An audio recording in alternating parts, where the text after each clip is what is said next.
En el programa de hoy vamos a hablar de la UNL Postdigital, 25 años de trayectorias educativas entre presencias y virtualidades. Para ello nos acompaña Alejandra Ambrosino, docente universitaria en temas de educación, comunicación y tecnología. Es magíster y especialista en tecnología educativa, doctoranda en Ciencias Humanas y Sociales y directora del Centro de Educación y Tecnología de la UNL. Hola Alejandra, bienvenida al programa. Pero muchas gracias por andar por acá. Bueno, muy bien, vamos a hablar de UNL Postdigital. ¿Qué significa el término? A ver, es una caracterización, ¿no? Que en tiempos contemporáneos, en este año 2024, se está utilizando, se está atravesando para caracterizar los contextos en los que se inscriben, en particular nosotros las instituciones educativas como la UNL. Postdigital porque estamos transitando, viviendo un tiempo en donde las caracterizaciones dicotómicas empiezan a tener sentido. Había un tiempo en la historia de las tecnologías, las mediaciones y las instituciones educativas, fundamentalmente, que es el tema que más me dedico, se hablaba de el carácter o el rasgo analógico como aquello que no tenía mucho que ver con las tecnologías que atravesaban las tecnologías de la informática, de la telemática, de las tecnologías digitales, y por otro lado la digital. Entonces había muchos rasgos que se asociaban al carácter material de los objetos con los que nos relacionábamos, con los libros, con las aulas, cómo establecíamos nuestras relaciones por medios y tecnologías analógicas o medios y tecnologías digitales. Entonces esta caracterización de postdigital nos empieza a mostrar que el contexto donde desarrollamos nuestras prácticas, nuestras interacciones, particularmente las educativas, empiezan a borrarse esos límites. Hoy ya no decimos estoy estudiando por medio de un libro que es digital, pero alguna vez fue analógico. Entonces esta caracterización tiene que ver con empezar a borrar esos límites y pensar cómo se van dando nuestras prácticas situadas en un contexto donde todas estas componentes son parte de nuestro hacer cotidiano, de nuestra forma de estudiar, y que van incidiendo en nuestra forma de percibir, ¿no? Se percibe distinto el espacio, se percibe distinto el tiempo, que son dos claves que sobre todo en educación superior son muy importantes. Entonces estamos trabajando esta idea de pensarnos en un contexto postdigital. Es decir, estudiamos, no es que estudiamos de un libro, estudiamos de un objeto digital, un ebook o cualquier plataforma, sino que nos empezamos a apropiar de este rasgo de hiperdatificación, donde ya los objetos, donde se portan esos datos, empiezan a ser de todo tipo, ¿no? Entonces esa es un poco la idea de pensarnos en la UNL en particular, postdigital, además porque traemos nuestra historia, que tuvo que ver con muchos recorridos con las tecnologías de todo tipo, ¿no? Claro, y entonces virtualidad, ¿a qué aludiría? Ahí hay todo un tema. En la jerga educativa, cuando uno habla de virtualidad, inmediatamente asocia a todo lo que implica estudiar a distancia, estudiar por medio de una plataforma, ¿no? Entonces, hay una idea de virtualidad, de un proceso, el proceso educativo, enseñamos, estudiamos, aprendemos, evaluamos, nos relacionamos, la dimensión comunicacional es clave, a través de una mediación tecnológica. Ahí hay dos líneas que vienen acompañadas. Los procesos de digitalización que crecen exponencialmente, sobre todo del 2010 en adelante, o sea, hace un ratito, hay un crecimiento exponencial de las tecnologías que empiezan a generarnos una fase online, una fase virtual. Virtual en términos de que es un proceso que se hace en otro espacio, en este caso el espacio digital, y también en otro tiempo. Cuando nosotros decimos que estudiamos a distancia, no estamos mirando ese indicador de docente frente a alumnos en un aula de 4 paredes, ¿no? Entonces se asocia virtual a esa instancia, pero en realidad es fuertemente ese proceso de separación espacio y tiempo para que algo suceda. Después está la definición política y en particular la definición de políticas académicas, curriculares o de planes de estudio. ¿Qué queremos decir cuando decimos, bueno, tenemos una propuesta de enseñanza para que usted estudie en forma virtual? Es toda una decisión, y ahí en mí me interesa traer esta idea de que la virtualidad también es una decisión política, porque implica que decido que algo va a suceder en un espacio y tiempo que son distintos al que tradicionalmente nos trae la clásica presencialidad. Porque hoy, en este escenario hiperdatificado, empezamos a hablar de presencias. ¿Por qué? Porque nuestras presencias están mediadas. Aquí nosotras estamos charlando y esto se va a emitir en otro momento, que nos van a escuchar en otro espacio y significará diferente para un montón de personas. O sea que esto que para nosotros ahora es síncrono, en un momento se convierte en virtual. O sea, tiene que ver con eso. Entonces, cuando uno decide generar una política académica de virtualidad, está decidiendo que va a generar condiciones para que esa comunidad lo haga en un espacio y un tiempo diferente. Y no es poca cosa. Eso va desde cómo configuro las interacciones, cómo juegan los roles, qué hacen los estudiantes, qué hacen los docentes, qué hacemos los gestores, qué hacen los administrativos. Cuando una universidad como la nuestra sostiene por 25 años, que ese es una de las claves de la Universidad Nacional del Litoral, un proyecto de educación a distancia, donde decidimos sobre la virtualidad hace 25 años, aunque la tecnología era analógica. Claro, eso iba justamente a preguntar. O sea, hace 25 años se pensó en un proyecto y en la virtualidad. ¿Por qué hace 25 años? ¿Qué pasó? Hace 25 años hubo una marca clave que tiene que ver con un proceso que la universidad lleva desde casi, te diría, todo el tiempo, que tuvo que ver con un proceso de evaluación interna, externa y social. Hubo dos pilares. La universidad se planteó qué necesitaba el medio, el territorio, en términos de formación. Y nos encontramos con que había una demanda. Esto tuvo que ver con los planes de desarrollo de allá del 99, de 1999, donde en la región, territorio urbano tradicional que todos tenemos en nuestra imagen, se demandaba que la universidad salga de nuestro territorio cercano.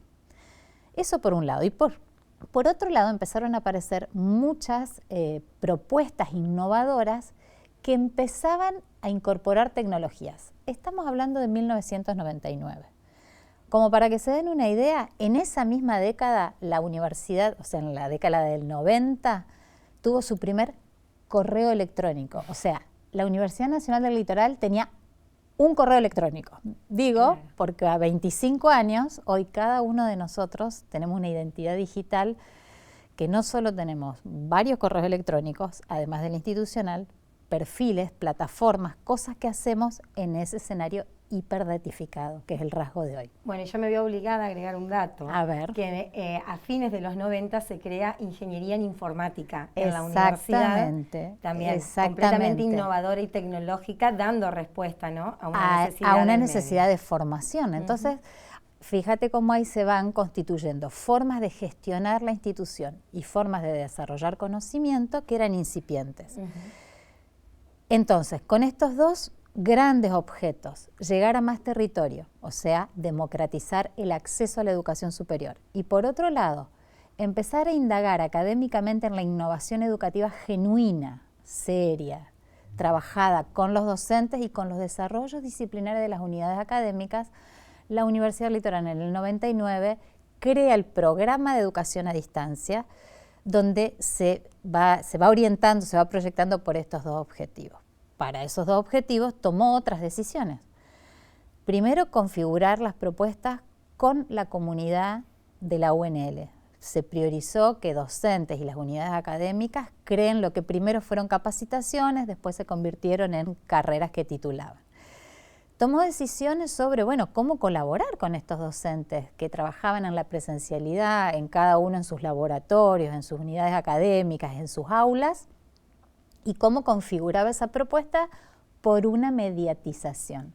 El rasgo de color es que en el 99 la forma de comunicar la enseñanza era por satélite, o sea, nuestros profesores iban a un canal de televisión, hacían un cable en la grilla de programación de un cable video, daban su clase y los alumnos consultaban por teléfono.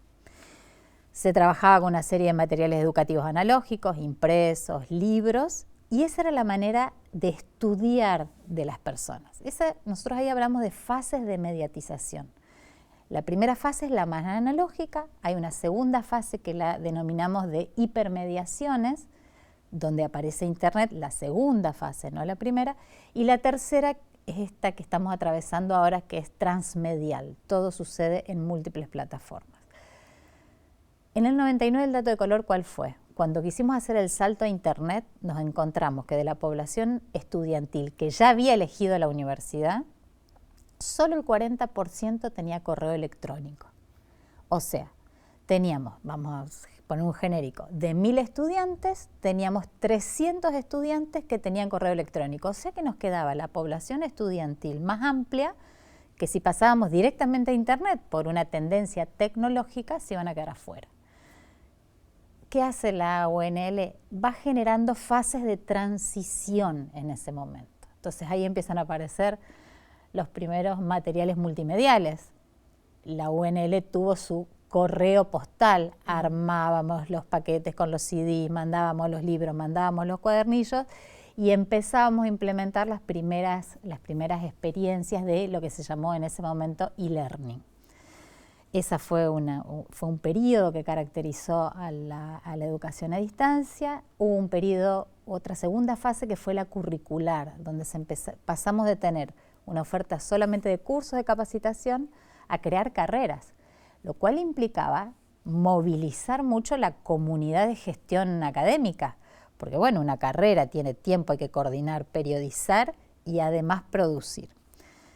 Esta es como la segunda fase que nosotros la denominamos más la curricular. ¿Pero por qué? Porque tuvimos que tomar muchas decisiones. Y también no solo decisiones con respecto a los planes de estudio, decisiones con respecto a los docentes, de cómo acompañarlos. Los docentes nos desarrollamos en varios campos disciplinarios. Claro, eso iba a preguntar, o sea, no necesariamente era, digamos, salir a cooptar, si se quiere, alumnos también. No, era un trabajo, docente importante porque era pasar de una práctica que tenían ya internalizada de la presencialidad a la virtualidad, que no es un traslado lineal del aula presencial a la virtual. Hay muchísimas modificaciones y eso se vio mucho en la pandemia. Exactamente. Resistencias, pero también adhesiones, o sea, es un trabajo arduo que se vio en la pandemia y que me imagino en esos años también que habrá. Fue incipiente, pero sí fue el plafón. Vos traes el proceso de pandemia, que fue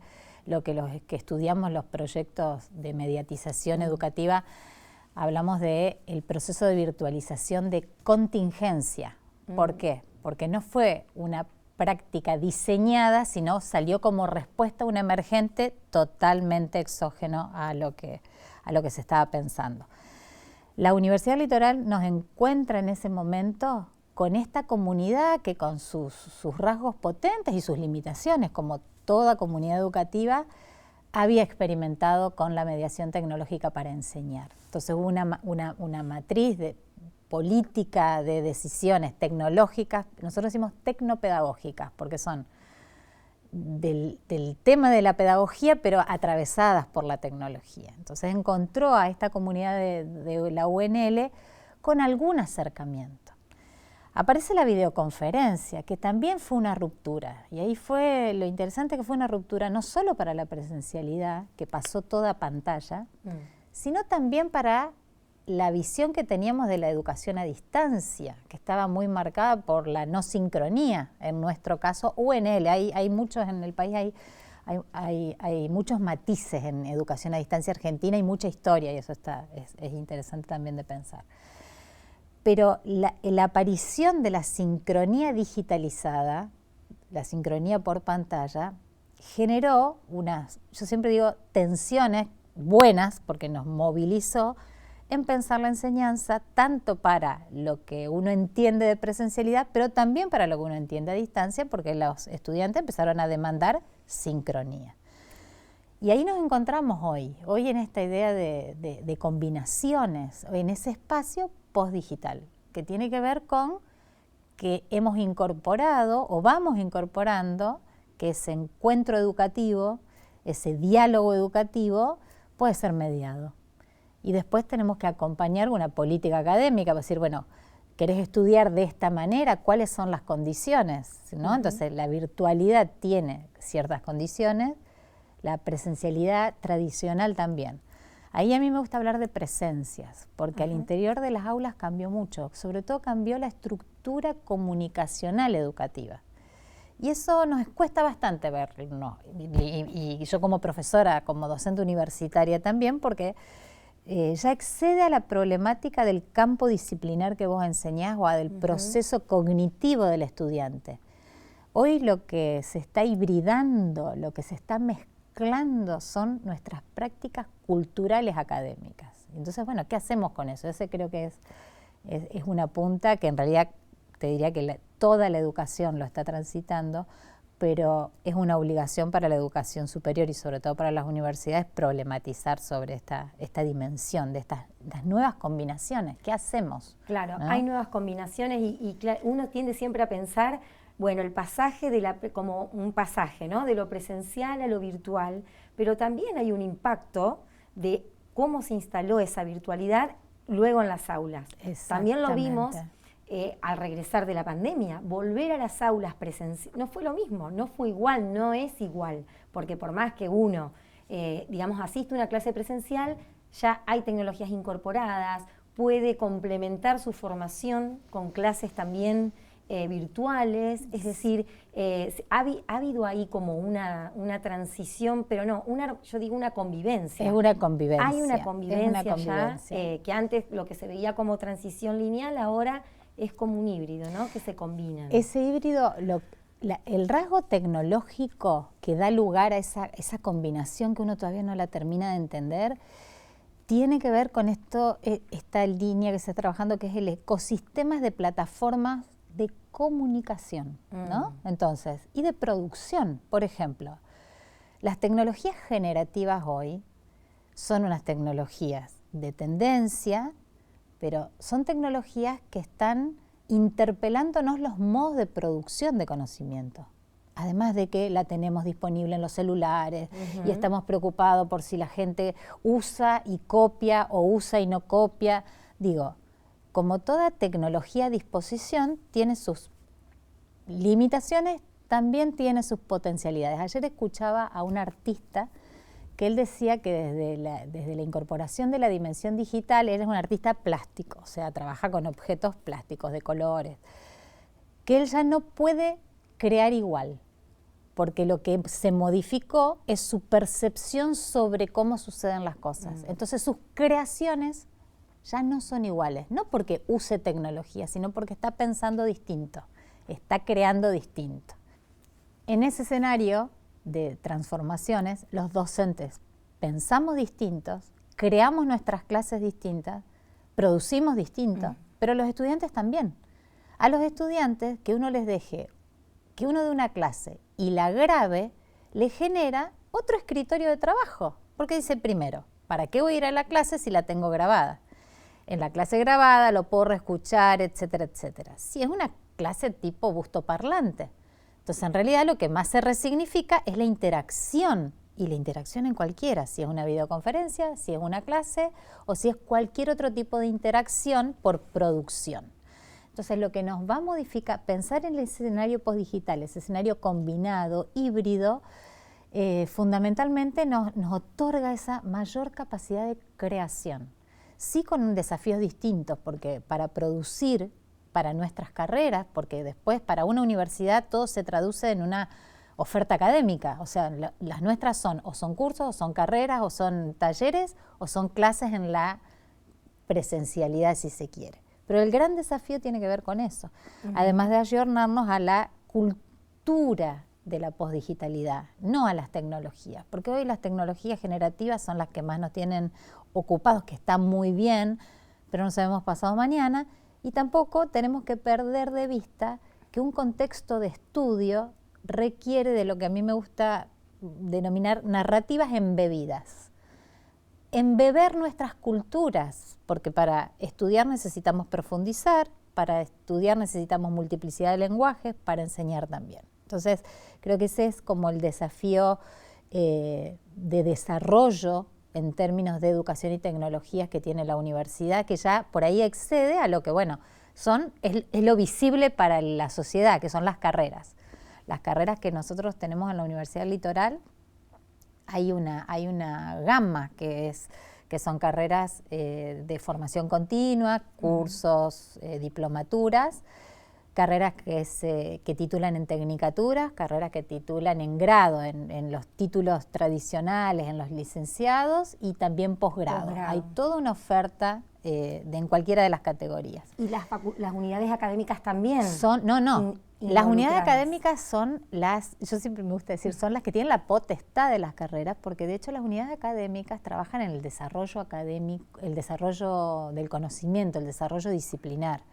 El programa de educación a distancia, por ejemplo, las carreras que son enteras a distancia, no tendría sentido si las unidades académicas no representan sus propuestas en una modalidad de enseñanza. Pero lo fuerte, los docentes, los directores de carrera, la construcción de conocimiento, las investigaciones, la UNL tiene un modelo que está apoyado en las unidades académicas. Digo esto porque hay otros modelos que contratan afuera, como decimos nosotros, compran paquetes y los certifican. Bueno, la universidad, con todo lo que implica, hace esa apuesta a las unidades académicas de la universidad.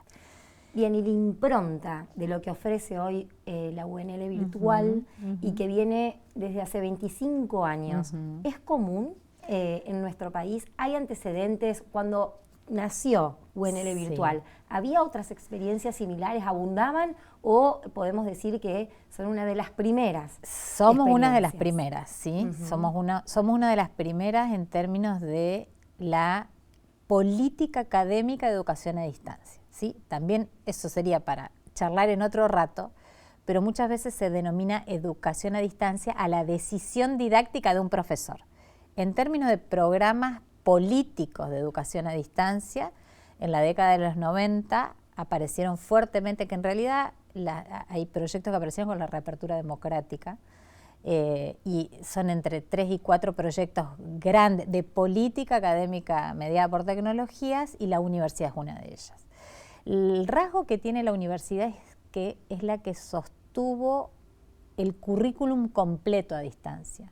En eso sí, hoy no, pero en el 99, 2002, que fue el periodo de creación de las carreras, éramos la única universidad que teníamos más de 30 carreras que titulaban ofrecidas en la modalidad de distancia.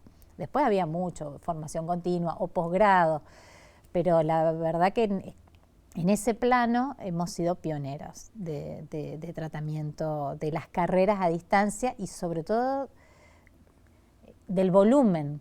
Yo siempre digo el volumen no porque hoy estamos en el ranking de carreras, sino porque lo que implicó al interior de la universidad tomar esa decisión, ¿no? Entonces, sí estamos entre el grupo de las primeras. La Argentina tiene una historia de 40 años y algunos más de educación a distancia. Y hay 4 o 5 universidades nacionales dentro del ámbito nacional que disparan sus proyectos con distintos rasgos, algunos más orientados al ingreso universitario, otros más orientados por el tema del territorio, como es en el caso de la Patagonia. El caso del ingreso está trabajado más desde la Universidad de Buenos Aires.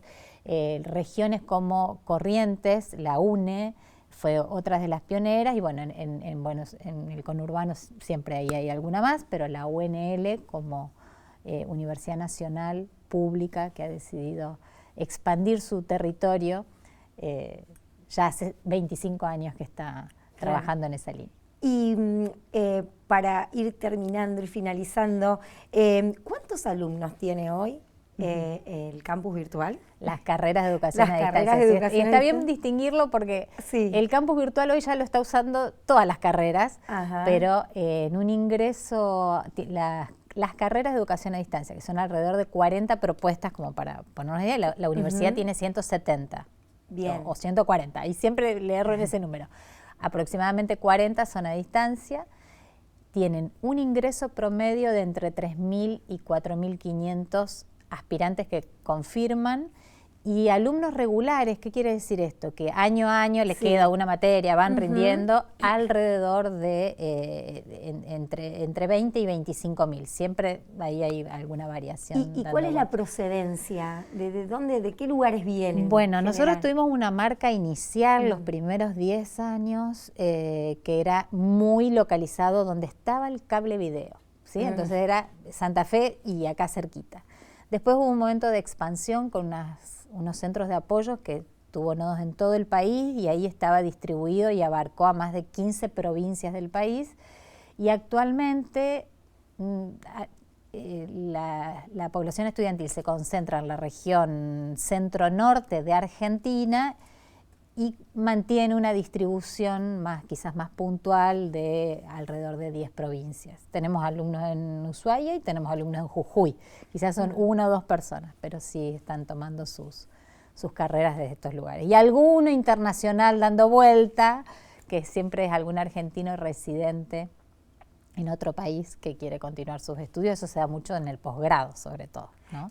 Claro, así que, bueno, y me ha tocado escuchar esto de que si no sería por la virtualidad o por esta facilidad que me da la virtualidad, yo no podría estudiar. Tal cual. ¿Eso es recurrente? Eso es recurrente y es más, en periodos críticos como estamos pasando en Argentina, la educación superior a distancia es una opción para muchas personas. Y hay otra característica que es que la población que opta por hacer educación a distancia es una población adulta de entre 25 y 50 años. Y ese no es un dato menor, es gente que tiene que tomar decisiones en la vida, de trabajo, de familia o de simple modo de estudiar de otra manera. Y es una opción para poder continuar o para poder empezar, muchos poder empezar. Entiendo. Bueno, muy bien, Alejandra, muchas gracias por a acompañarnos y por contarnos esta historia de 25 años que, bueno, que tiene mucho futuro todavía por delante y muchos desafíos, como lo has comentado. Muchas gracias por venir. Gracias.